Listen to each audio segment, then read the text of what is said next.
Greetings, I am Zena. Now a few things about me to set the tone. I remember my past lives.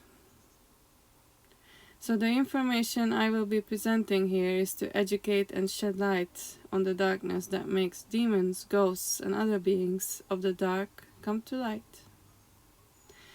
Amongst my travels through this life and others before this lovely one, I've gathered a wealth of knowledge about these curious but mostly frightening beings and wish to share them with the world. I'm finally ready. I hope you are too. I had enough of the power that they have over mankind. My goal is that by analyzing popular culture, references, myths and stories, mainly focusing on the ones that are based on real life events, I could dissolve the mystery and expose them for who they really are. Sad and miserable, angry little critters of the dark. Yes, I have lost complete respect towards them. As a mage, I usually have respect for all creatures of creation. I see every being as equals, since there's only energy for me. And I will try to get into safe techniques on how to get rid of hauntings that are beginner friendly and such. But I advise everyone to tread with caution when doing seances, for example, where you wish to wake the dead spirits. This, in my experience, ends badly 90% of the time. I won't be showing my face or sharing my real name. I wish to remain anonymous as much as possible. In our exposed world, however, who wants to find me can. That's how this world works, sadly. No more romance, no more mysticism. But no more fucking Twilight either. Please consider supporting me on Patreon to be able to publish my book about stories of my reincarnations. One of them, book 2, is about necromancers. It's one of my favorites. Also, I'm seriously doubting that I can monetize these videos. It's not aligning with the narrative of people at the top. They want to keep you all in the shadows, afraid. Fear is oh so yummy to them. But truth cuts through like a 1,000-degree knife through a demon's throat. But let's not get into conspiracy theories. That's not why you are here. There are many other YouTube channels for that. So Fatal Frame, yes, was originally based on a true story of a lovely cursed house in a desolate place in a deep dark forest. I will be giving a short summary of the story for you who do not know about the strangling rituals and how it became haunted, etc. But for you who are familiar with this series, please skip to the 5-minute mark, where I start talking about the meat of this video. And trust me, that's what you want. Fatal Frame games in a nutshell. So the Fatal Frame franchise goes as followed. Haunted house or area, check. Helpless cute young Japanese girl, check. Camera obscura, check. Gory brutally murdered people's ghosts, triple check. And then mix them all together and make them in an amazing super creepy soundtrack, and you get any Fatal Frame game. There are of course variations to the stories, but that's not why we are here to analyze the story of Fatal Frame games. This vid is more like a very thorough background check. I've linked a very good story summary. If you guys are interested, check it out after this vid. I want to talk about what nobody wants to talk about which is why things happen in these games and how they happen and why it is portrayed as it is. So you can see a few phrases now on the screen which I will be using, like ghost, spirit, soul, etc. This is just for the ease of understanding. These expressions normally are interchanged in normal everyday conversations. But for us, we need to make distinctions between them to understand really the depths of their meanings. So, a basic run through about the afterlife of spirits, yes? Allow me to thoroughly explain how this world of fatal fame all works and how it connects to the real world and how it becomes interconnected to our world. We need to know some background information about the afterlife of spirits. Spirits have a time frame to leave this world. It's about 2 weeks for us. After that, the spirit of the dead person starts losing its energy to sustain itself normally. When I mean by normally, that the layers of the spirit by the end of the 2nd week has almost completely been dissolved. This is when normally all attachments to this world is dropped, or more like melted away. It's very gradual, it's not a sudden process. Everything is very gradual in the spirit world, really. It's gentle. It's not like our world at all. And such, the transition is one as well. So this is the point when the soul dropped their clothes fully and they leave on their own volition. But when strong emotions are felt, sometimes the spirits get stuck between worlds. If everything is successfully processed, the spirit sheds all of the emotional and physical memories of the past life and steps into a pillar of light. I've sent a good few people in this life through so they can move on. This is how necromancy manifested in this life, that I can help people cross the Styx. When a person is dying, the flash before their eyes effect is when the past life's memories get detached and processed. This is a second for them, but about 4 days if we convert it to normal human time. In the following 6 days, the rest of the layers of the soul gets sucked back into its core, or the flawed layers are dropped, and then new layers are created later in the last phase, which is why we have an extra 4 days allocated to this process at the end. Now, might I remind you, this is just on our side. Usually advanced souls get this done fairly quickly because the void space is filled with nasties and soul eaters in morgues and cemeteries where you don't want to hang out for a long time. But don't fret, the pillar of light that I mentioned before is present from the moment of death to the end of the 12-day cycle and can be even summoned later by death guardians such as myself.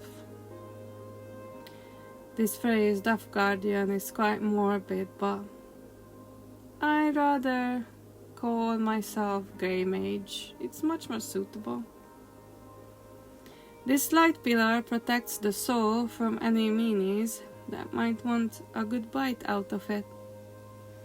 But the soul can see what's around it, so most people are kind of forced to move on because these Lovecraftian creatures are not for sane people's vision. They cause a bad feeling even when looked towards the general direction at. They can be identified by putrid smell in the air and the feeling of cold that somehow penetrates the skin and can be felt in the bone. This is because bone marrow has very strong resonance properties and picks up information from the environment relatively easily. That's why shamans eat a lot of bone marrow soup in a fairly regular basis. In the magical world, or in my world, the simple rule of simile et simile applies to everything, which means similar to similar. So, being this thing from birth, being able to sense spirits, I have a pastime where I go around cemeteries and haunted places often to give them a cleanse. But there's not many of us, unfortunately. And that's where you guys come in. I want to pass on my knowledge to as many of you as possible, so all of you can rest in fucking peace when you die, so I'll have less and less problems in my waking life. No, really, I can see fear of death in this waking world to be the most biggest underlying fear that people have in their hearts. And fear is so yummy, as I said before.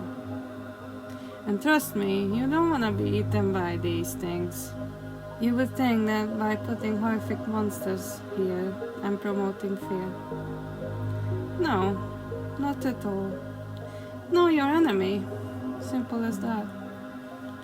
So cursed places like the one in Fatal Frame are not and cannot be penetrated by this purifying light that souls use to step into the afterlife. It's like a black-grey aura of these places act as an umbrella or a big black dome and shield them from light. And that's why souls get stuck in these places more easily than others.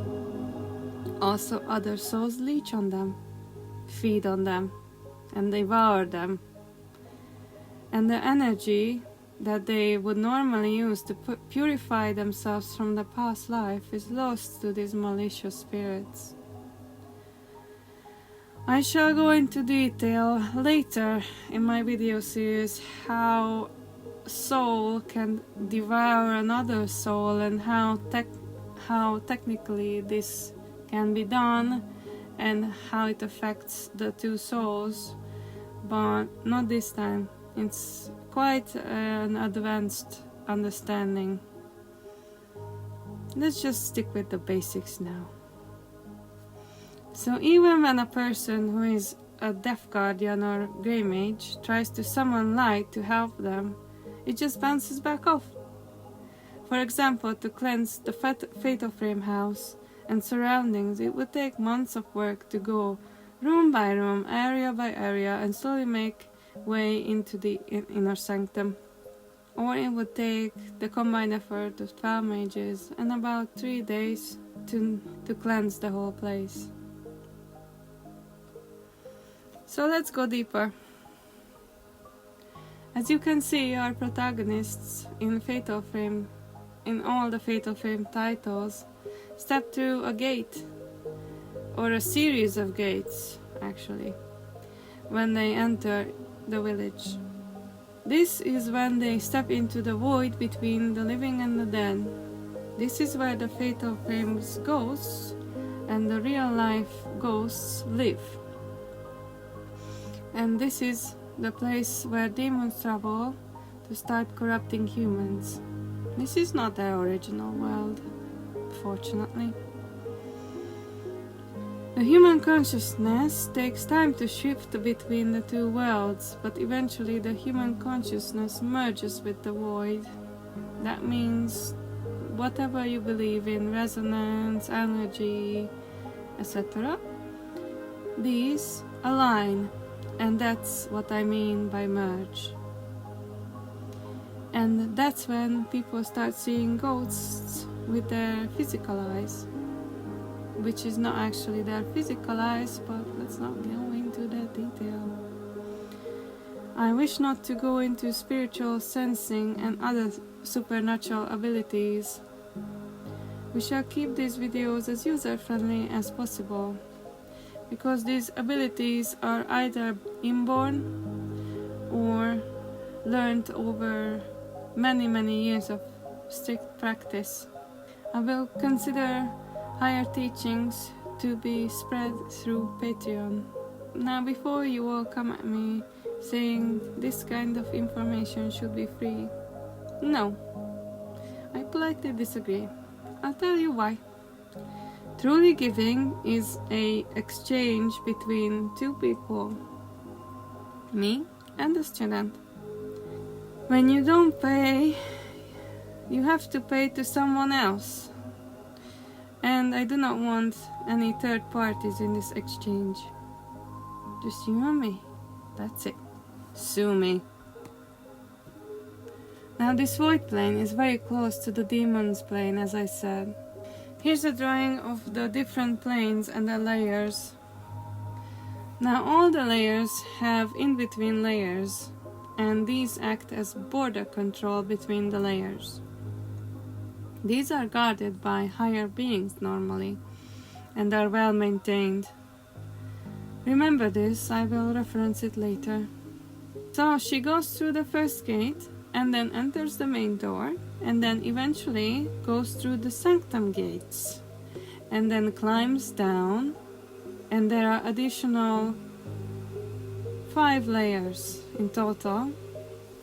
After the 5th door, we have the pit of dead souls, that is actually the gateway to the demon realm, or where the malice came from. I would imagine if one could cross without completely losing their sanity to the other side, one would see 5 similar gates in succession to each other on the other side. Because gates are much more powerful if they are mirrored. This is an important moment in the story.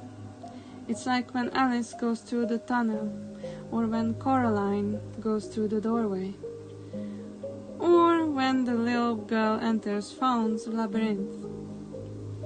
We are now in their world, and one needs to know the rules to tread in such a place, or can end up easily joining the rest of the jolly crew here. The general rule of thumb is you must know the rules of the void space to be able to maneuver around. One is masking your presence with strong shadow magics.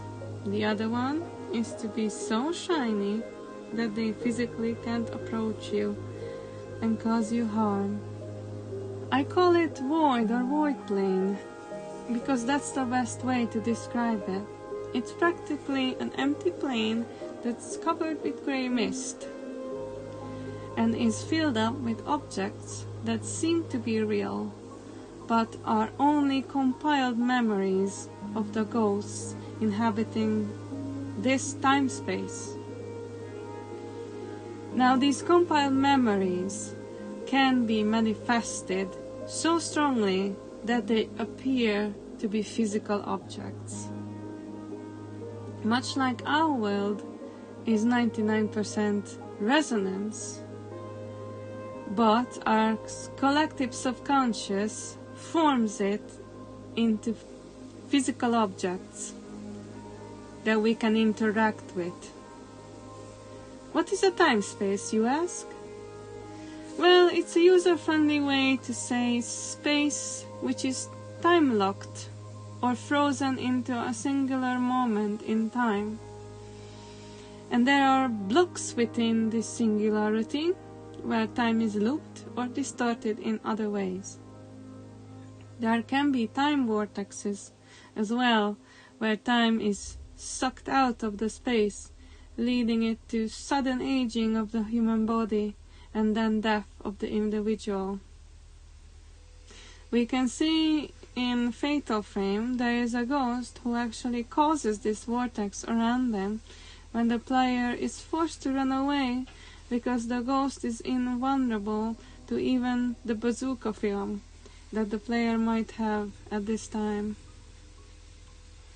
That's why they are invulnerable, because one needs to start breaking the black shroud or the curse apart before they can be dealt with. Also, the game presenting us with a replay option is the time loop manifesting that the protagonist voluntarily stepped into. That's why the game has a true ending, and that's why on the second playthrough The ghosts are faster and harder, and the entity or the personified malice behind all of this is reacting badly to it being slowly exorcised back into its own realm. Its intention is to keep spreading the malice and to maintain the time distortion as much as possible. This is how it feeds. So going back to previously mentioned topic, the connection between the demon realm and the spirit void. Our world is much more open towards different realms than people would think. This has many reasons.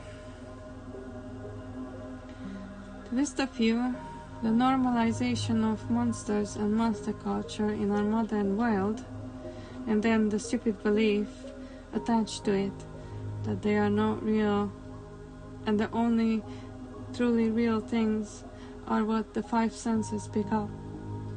This is hilarious and frustrating at the same time, because when I'm invited over to send a dead relative, everyone is fucking terrified. Like after death, they just stop existing. And when I transmit messages and well wishes and their love to their living relatives, they react with fear. Strengthens my will to continue with this series. The other reason is the tolerance that we have for each other and towards other religions. All religions are connected to the demon world, a way or another. No, I'm not religious, and that will stay like that. This is what I'm presenting here is experience-based and tested and proven to work. And there are many happy families with loved ones resting in peace because of my existence and my knowledge. Other reasons are that people's bodies are weak these days. They don't exercise, don't eat well, and their souls are not cleansed, and thought patterns poison their minds. Of course demons get in so easily.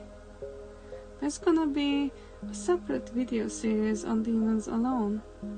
There's so much dirt there. Oh, you can't even fathom it. Back to our topic. To physically enter into a different realm with one's body, one needs a gateway, physically connecting the two worlds.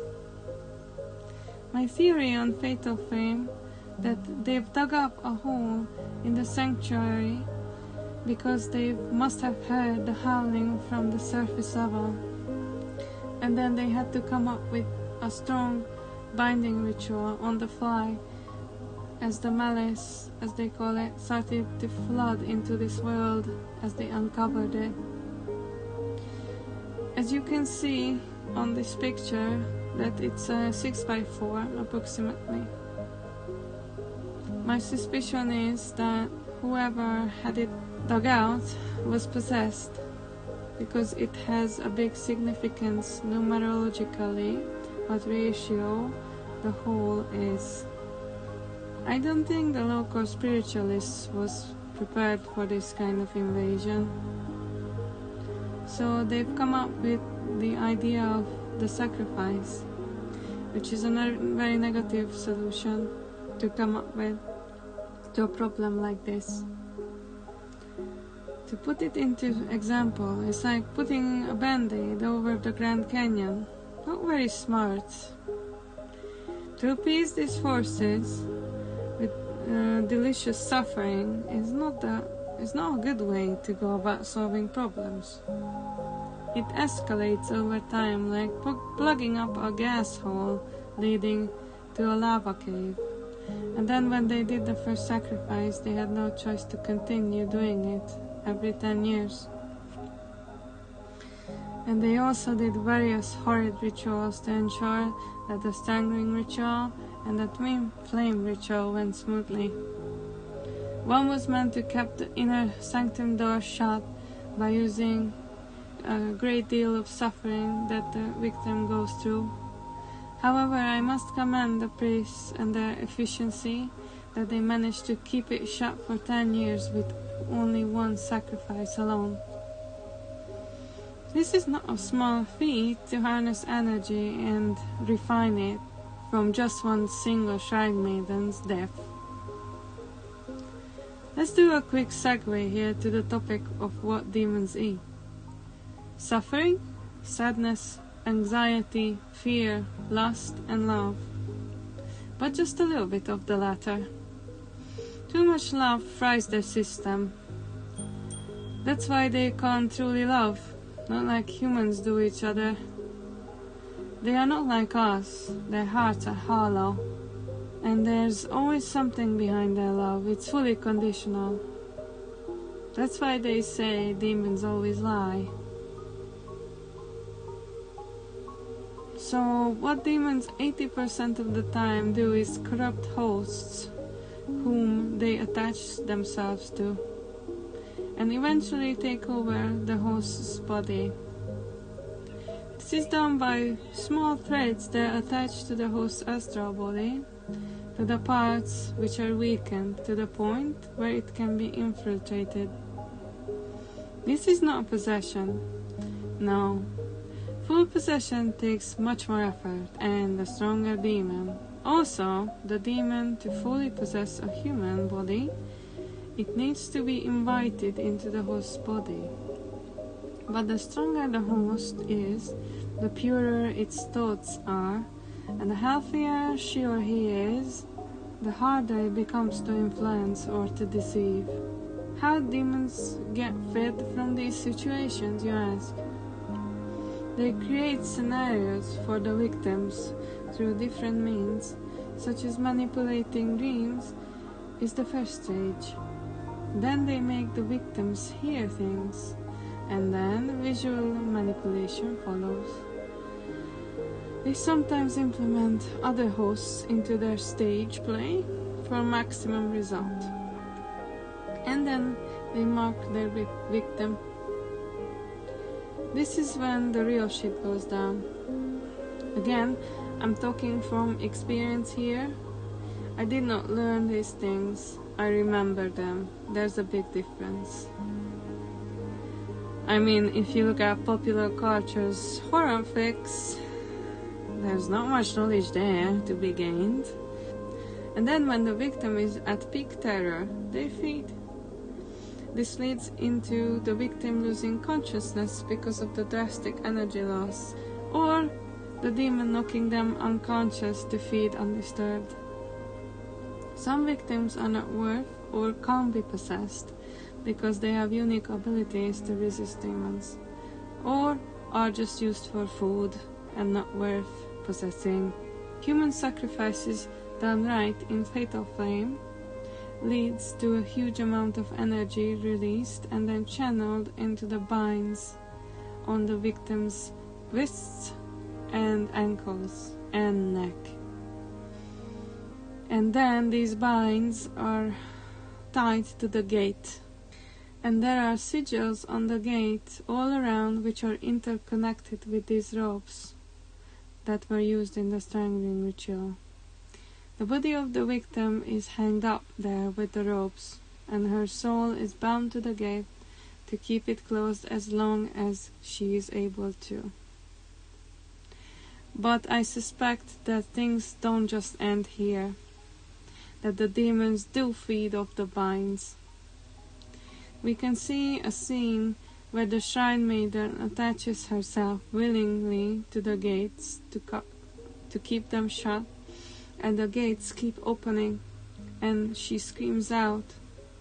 They are torturing the poor woman, and that's why it needs to be renewed, because all victims of torture eventually give in. Usually when binds in general are done right, end up sealing the entities for lifetimes. Like for example when a soul is bound to a stone or a crystal. But in this case, the vastness of the entrance required drastic effort from the priests. They could not lock thy demon back to hell with the hippie shit.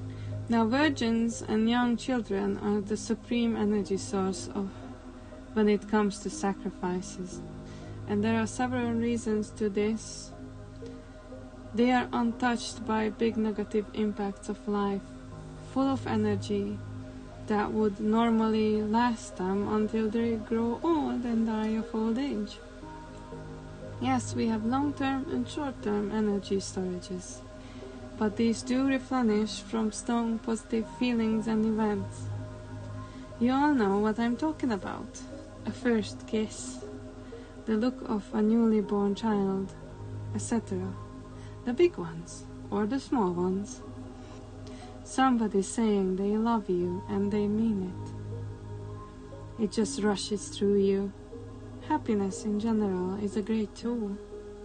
What does the phrase "they are untouched sexually" truly means?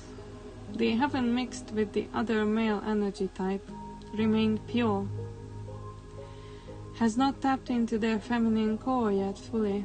The shamanic lore says that when a woman has had their firstborn is when they are fully tapped into their feminine divine and they have control over it fully.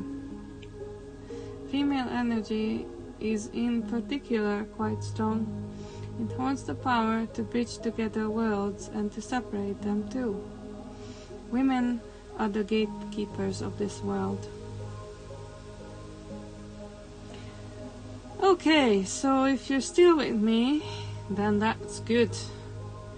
Let's pull more examples out of the Fatal Frame series. They made these games very well when it comes to ghosts and demonic lore. If you're attentive, it tells you a lot about how things work and what are the rules when it comes to the void realm. Now you must understand that in the void, everything is in the between. So the ghosts are trapped here. They are not just ghosts, they retain their bodies. They are not alive, nor they are dead, nor they are undead. They got stuck between alive and dead. Whereas undead beings had a pinpointable moment of death and then somehow, by some means, brought back to life. Into an undead corpse comes an alive soul, and that makes them undead. Not many people get this right. And not many people get it that souls can't die. Never, ever. These ghosts only go horribly corrupted and tortured by the corrupted shrine maiden and the malice manifesting through her and infesting her soul. But since this is the void, their physical body was dissolved and eaten, only having the other 4 bodies left to display and to use. What we can see behind the corrupted shrine maiden and emanating is these eaten bodies that she consumes to quench her thirst for revenge. When a vengeful spirit like this one is born out of misery, their hunger for revenge manifests in physical hunger to eat the living. Let me explain timelessness a little bit deeper. You can see a good example here for the subtime phenomena that I've mentioned earlier. You can see that ghosts repeat the same action, which caused the strong negative emotions that bound them here to the mansion. Also, another good example for the timelessness, how well the mansion is preserved after so many years of being abandoned. You would think that after so many years it would have started decaying more. The decay, what we see, was caused in the time period of a few days when the malice got loose and killed off the whole colony that lived in the mansion. We can conclude that this is not the real physical form of the mansion. I'll tell you why. This is the void projection that kept the original state afloat as a photograph that captured a moment in the past.